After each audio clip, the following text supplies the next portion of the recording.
any kind of end of the semester summary you want to give us on how things are going and anything related to co-planning, instructing, or assessing we can help you with? Okay, well, I have kind of the project idea for the final that we were going to go over. Good. Um, but I would say overall it's gone really well. I was surprised. I talked to the kids and we kind of changed our format with Much Ado About Nothing because when I had a student ask, well, what part do I get when we read it? I thought, oh, they want to read it out loud. So it's going to be one of those where I have to listen to them for 4 hours in a row. But I did figure out a way to make it manageable for me is that every day, one of the hours, I will read to them, and it'll switch off. Oh, So, nice. yes, because I just 4 hours in a row of student reading is just too much. Yeah, bad student reading Yeah. nonetheless. That's, I mean, I hate to say it, but yes. Yes. Oh, So, it's my turn now. Yeah, yeah, yeah. so I thought I can handle three, but once we get to that fourth, I don't think I can do that anymore. So anyway, so that's worked out really well. And so we did what you suggested. We have read an act and then we watch it and then we'll go and read the act. And so they're excited to read it and they're doing a pretty good job. It's just a lot of listening for me and helping them.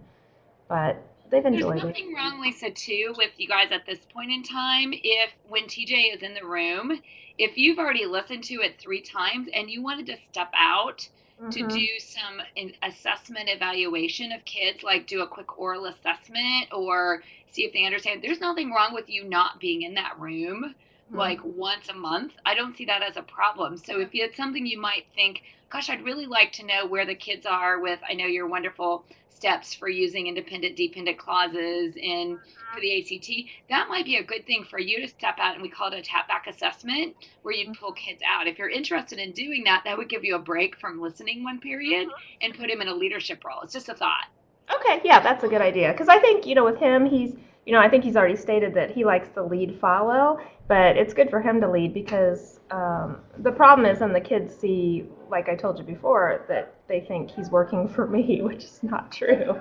So, When you do it, make sure the kids know. So make a statement like today he's going to lead the instruction and I'm going to be doing some alternative assessment kinds of things and pulling you out of the room. So the kids don't think you just went to go get coffee. You don't want that to happen.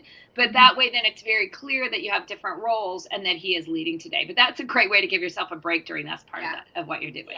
that's a good idea because otherwise it's just a lot. Yeah, I can only imagine. So, but they're enjoying it so far, and it's good. They should. And I talked to the teacher who had all of the English 9 last year, including the inclusion class, and she said, no, they read all of Romeo and Juliet. So she said it was painful for her to listen to it for 4 hours, but she said they can do it. So anyway, yeah, so that's good. Okay, so we have I have it here. I had texted TJ. We communicate best when we text, so because he doesn't always check his We're email. like our teachers. We just text it. Okay, so this is what I'm thinking of for their final presentation.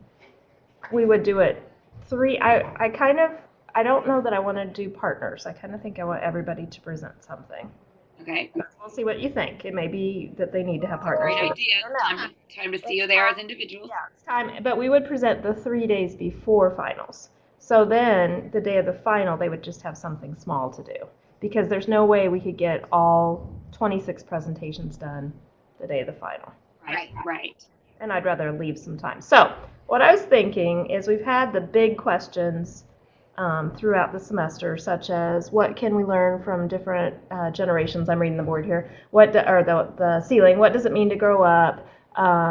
Why do some people fail and why do some succeed? So we have all 6 of those questions. And so I thought if they answer one big question by applying 3 of the readings from the semester and include a quote from each source to back it up. But that may be way too hard. Just to support their theory. I think it's great. Here's what you might do so you don't have to listen to 26 presentations. And you could add a technology component since the park's going to ask the kids to do that anyway. Ask them all to make a YouTube video. Okay. That they will upload and, let's put it over the edge, that they will have to close caption. Oh. Now, what if they don't know how to do the YouTube or the closed caption? That would be something you ask TJ to lead with them. Okay. And they figure it out by their big kid selves. They will not have any trouble with this. This is what I do in my college class. And Okay. then for their final presentation, they not only have to upload it, they have to watch 5 other people's and critique it. Okay. Oh, I And then, see. So and then you don't have to they listen to watch it at the computer. I get it. They watch it at the computer and they critique it. Oh, that's good. And then and then closed captioning, because here's what they'll learn. And you say, I'm going to check the statements. So YouTube automatically closed captions your videos. okay. However, it's all wrong. Okay. So So you they have to. have to work on making sure what they said and what the text actually match, which is also a really good writing skill. Okay, that's really good. That's good. Now, I thought the types that they could do would, but I don't know if this will work. It'll be like a poster or a PowerPoint, a Prezi, perform a rap, make a scrapbook or skit. So they would just show it through the YouTube. Yes. Okay. Yep, they would just hold up their poster. If they have trouble, they can come before school, after school. You can give them 2 days in class time.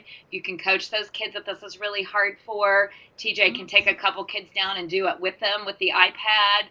But what's great is they'll all be excited. Then they'll show it to everybody. And then you guys will have all 26 presentations that you can watch as you want to instead of having to watch them all in class. That's a good idea. That's good. And I think I have plenty of selection, plenty for them to select from. They use a fabulous selection, yes. Because we have, Bleachers, Much Ado About Nothing, 2 nonfiction and 3 fiction that we read. So they can pick any of those books too. So you've got choices both ways. I can decide. Ooh, I like that. I think that's really good. That's a great idea. Do you want to differentiate that at all, Lisa, and give some of the kids they have to pick 2? Yeah, that would be fine. We could do that. Yeah. And that everybody has to have 2, and then TJ could selectively pick the kids that have to just do 1. Okay. So we could pick 2 for everybody, and then. And you could offer extra credit for somebody who wants to do 3. You'll have some overachiever in the room that would do that. Yeah, that's good. And that way you've got the tiers. Yeah, that would be good. Yeah, I think they can do that. And then just throughout it, at some point in there, they have to use the quote to back up what their ideas are. So that'd be great. Absolutely. And then they would have to write out the quote in YouTube. See, that would be really good for them. Yeah. And tell TJ if he wants to do this. I actually do this in my college class in the summer. Okay. And I used to do the presentations, and I'm telling you, by number 20, it wasn't matter how good it was. It was like, seriously.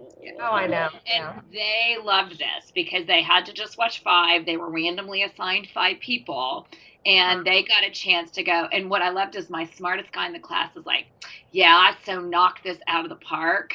And when he saw the woman who made a quilt to represent all the concepts in my class, yeah, I have that level of overachievers. Thank you very much. And she started presenting. He came up and he goes, I have been humbled. I said, it's about time.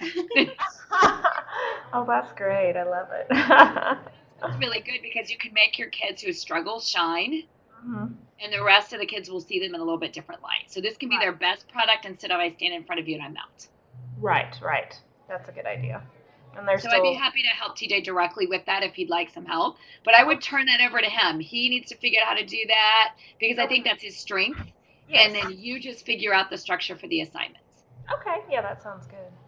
And I may send you a copy, or yeah, I'll email you a copy just for you guys to look at it to make sure it's not too honors English-ish. I mean, you want to be, but not too crazy, with too much too. Absolutely. Okay, so we will meet then the next time after the first of the year. I will help in between times with TJ as he needs it. To set that up. If you guys decide not to do it, that's fine, but I just offer you that as an option that I think it'll be more fun for everybody. I think that'll be fun. Because they can do the critique then during the final time. Exactly, and that's what they get the credit for, is critiquing others' work as well as their presentation. Right. So you make that a percentage of their grade. Right, okay, that makes sense. That'll be fun. Yeah, and that way they get to hear 5 other stories, see? Right, exactly. That's good. So they've actually learned more. You just don't tell them that. They'll be like, oh, this is fun. You're like, and you learned 10 times more. You learn a lot more, so that's good.